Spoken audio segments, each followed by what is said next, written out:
السلام عليكم ورحمة الله تعالى وبركاته. إخوتي الكرام، خبر مفرح وجد جد مفرح لمدينة القنيطرة والناس ديال القنيطرة، وكذلك حتى الناس زوار مدينة القنيطرة. غنقول لهم هنيئا هنيئا لأصحاب السيارات والطوبيسات والطاكسيات. ما بقيتوش غتلقاو هذا المشكل ديال الزحام المقرف في مدينة القنيطرة، وبخصوص في الدخلة ديال مدينة القنيطرة الجميلة. نعم سيدي، كانت الرومبا اللي حدا ماكدونالد كان زحام شديد كما كتشوفوا معايا نيت في الصورة. هو زحام شديد، وهذا الشيء راه قليل. هذا الشيء هذا ماشي زي زحام، راه كاين في جوايه الصباح، يعني اوقات العمل، وكذلك خروج من العمل الوقيته ديال 12، وكذلك الزحام الكبير هو الوقيته ديال 5:30 ل7:30، لدرجة أنه تفضل تمشي على رجليك ولا تمشي على السيارة ديالك. أخيرا إخوتي الكرام، الناس ديال قنيطرة غيتنفسوا سعداء بعد ما تقرر نهائيا أنهم يصيبوا تينيل في هذا المكان هذا حدا تيران، وكذلك حدا ماكدونالد. هاد الرومبوال الكبير اللي كتشوفوا معايا غتولي ان شاء الله كاينه تينال، باش الناس اللي جايين من الرباط يمشيو يدخلوا نيشان في التينال يدخلوا للمدينه.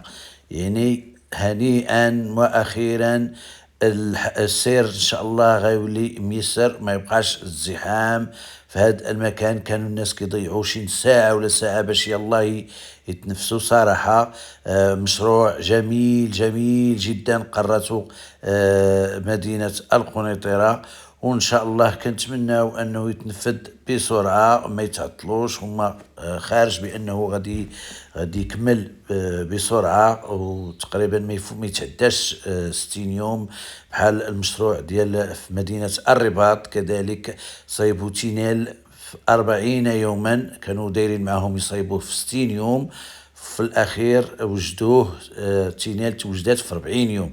كنتمناو ان هذا المشروع يتنفذ كذلك بهذه السرعه، لان صراحه مشكل كبير جدا جدا كاين في مدينه قنيطره بخصوص في هذا المكان.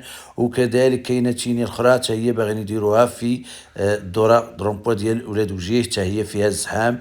ان شاء الله راه مقررين انهم يديروا تقريبا جوج دو تينيل ان شاء الله ينجحوا في هاد المشروعين ديال التينيل. اذا اخوتي الكرام، وكنتمناو ان البروجي يتم وما يتعطلش بحال ملعب نادي القنيطري اللي تعطل بزاف، وكنتمناو حتى هو يتم العمل ديالو، الانتهاء من التجهيز ديالو.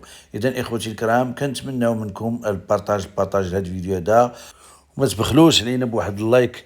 هذيك اللايك راه مهمه جدا، وكذلك الاشتراك في القناه والضغط على الجرس ليصلكم كل جديد.